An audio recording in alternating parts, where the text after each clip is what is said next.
BNP chairperson Khaleda Zia দ্রুত দেশে ফিরে আসার জন্য উদ্গ্রীব হয়ে আছেন বলে জানিয়েছেন তার ব্যক্তিগত চিকিৎসক ও দলটির স্থায়ী কমিটির সদস্য ডক্টর AZM জাহিদ হোসেন।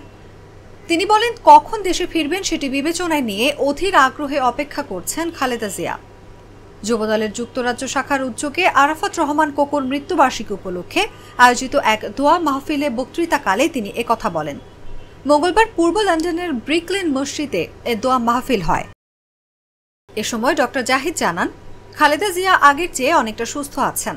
বড় ছেলে তারেক রহমান ও তার স্ত্রী ডক্টর জুবাইদা রহমান এবং ছোট ছেলের স্ত্রী শর্মিলা রহমান সিথি সহ 3 নাতনিকে নিয়ে তিনি পুরো পারিবারিক আবহের সময় কাটাচ্ছেন।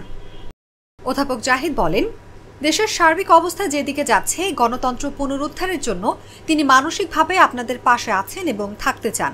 গণতন্ত্র পুনরুদ্ধারের জন্য তিনি আগেও যেমন আপোষহীন ছিলেন, তেমনি এখনো মনে করেন যত দ্রুত সম্ভব দেশে গণতন্ত্র ফিরে আসবে, মানুষ একটি গণতান্ত্রিক পরিবেশ পাবে।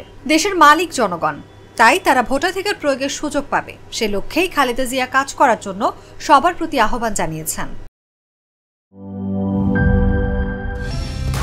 কালার এক্সপার্ট, জর্জ স্যাপ এবং মাইল্ড অন হ্যান্ডস টেকনোলজি সমৃদ্ধ অরিক্স ক্রিস্টাল ওয়াশ আপনার লন্ড্রি এক্সপার্ট।